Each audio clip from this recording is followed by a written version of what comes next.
Hello, Steve Mills here, and it's great to be back sharing with you, as my good friend Peter Thompson would say, some more tried, tested and proven ways to grow your business. Thank you very much for your time in listening to my podcast today. And today's podcast is called Every Type of Marketing Works.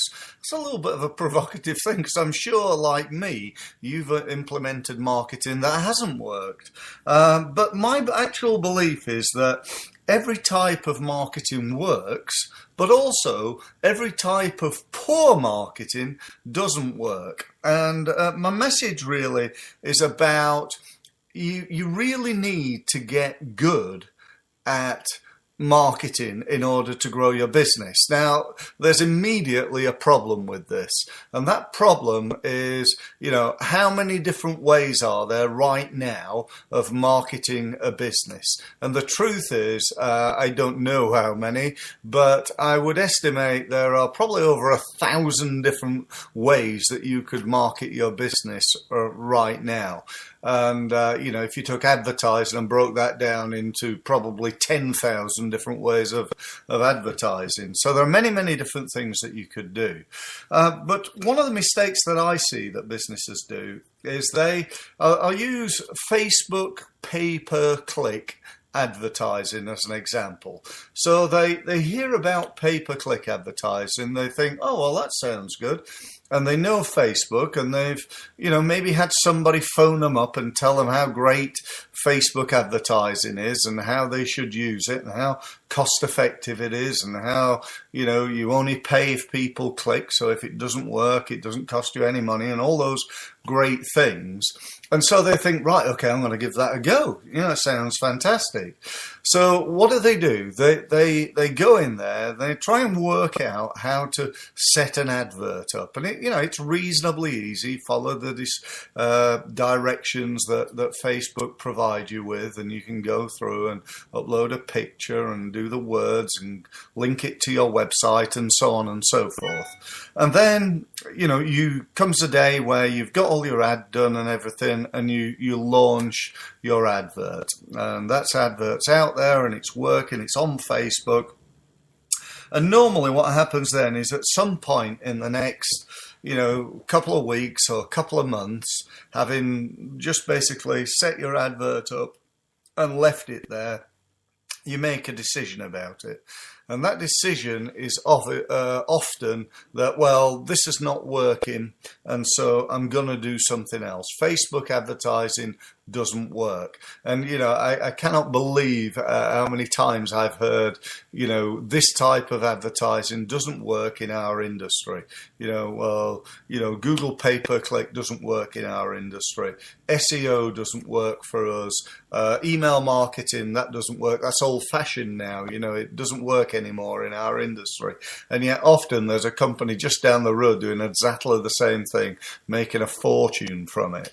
So my sort of tips for you, if you will, are to really start to try and think about what are you going to do in terms of your marketing, over the next year. And I suppose to then think, right, I'm going to become a real expert at this. I'm going to get to really, really, really know this. I'm going to become really, really good at whatever it is, whether it's Facebook advertising or some other form of marketing. It doesn't really matter. If it's going networking to chambers of commerce, I'm going to become the best networker at the Chamber of Commerce that there is. I'm going to be absolutely the best at it. Because when you're the best at anything, that's where you get all the rewards. That's so true, isn't it? If it's in sport, what do you get for finishing fourth in the Olympics? You get the memory of being there, and the guy who was like 0.2 seconds faster than you in the 100 meters, for example, gets the gold medal, the Nike contract, and the, £5 million a year. And so it is in marketing, I believe. The difference between success and failure is obviously very small. And so when somebody goes on to Google, for example, and they do a search and the first page of Google comes up and you're not on it, then, you're not even actually in the race. But let's just assume you're on it, you're on the page. If you're down the bottom, the bottom of a Google ad gets something like, I forget the exact statistic now, but it's something like 2% of the traffic. And the advert at the top gets something like 75% of the traffic. So the difference between being fifth and being first on Google is absolutely enormous. It's it's no longer good enough to say, well, we've done really well, we're on the first page. No, you need to be number one or number two on there to really get the results that you want. However, I'm not here to talk to you about Google. I'm here to talk to you about becoming an expert in a specific element of marketing. And that's what I'm really encouraging you to do. However, I do have another message, because you may be thinking, well, I've not got time to do this, Steve. I'm busy. I got so much to do anyway. I've not got time to go and, spend a load of time and effort on becoming an expert. So the other way of doing it is to find an expert. You don't have to be the expert yourself, but you go and find somebody who's an expert, not just an expert in marketing, but an expert in that element of marketing. And you employ them. However, there's a little bit of a problem with that, or certainly I've got a belief to share with you about that. And that is, even if you're going to find an expert, somebody externally who's going to do this for you, you need a level of expertise in order to know what good looks like. So in other words, if I decided that I was going to export my Google pay-per-click advertising to a Google pay-per-click expert, somebody who that's all they do, then how do I know what good looks like? How do I know that that person is really doing a really good job for me, other than, I suppose, the results coming in, which are ultimately it? But, when I employ them, how do I know whether I should employ this person, person one, person two, or person three? I only know that by having a reasonable knowledge myself and being able to ask the right questions and to have at least a good knowledge of it. So really what I'm saying here, I suppose my message is, go and get the training, go and find out what you need to know on a specific element of marketing.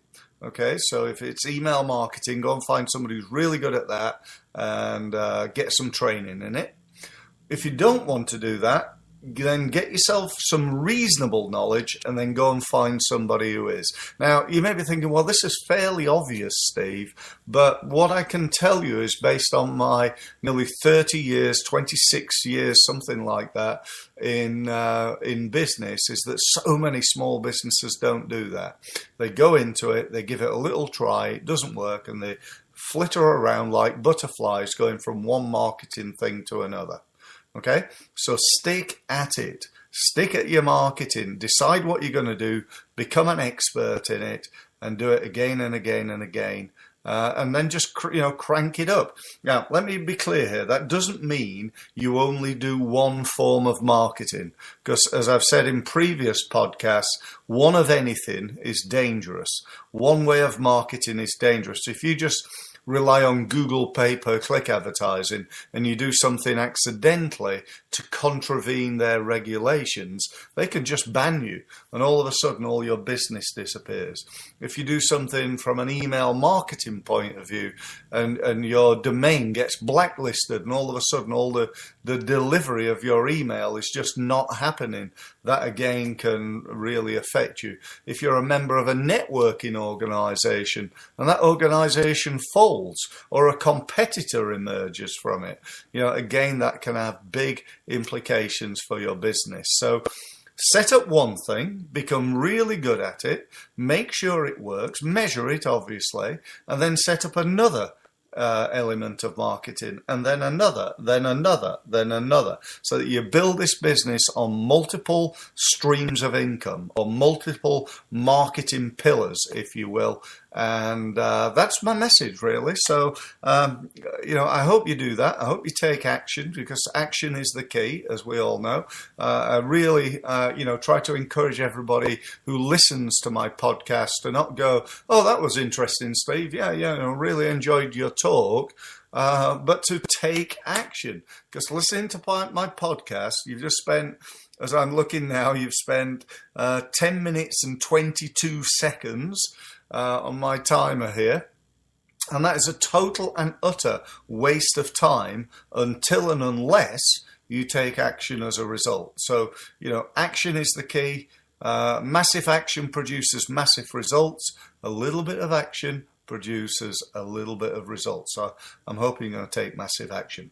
Final thing, if I can help you, told you on my last podcast about my results program. I'm really keen to get people onto that. If you want a conversation about it, how I can help you and advise you and mentor you and coach you and bully you, if you will, over the next 12 months. So if you go to stevemills.co, click on the page called Results, you'll find all about the program. Thank you ever so much for listening, and I look forward to speaking to you again in the very near future. Thank you very much.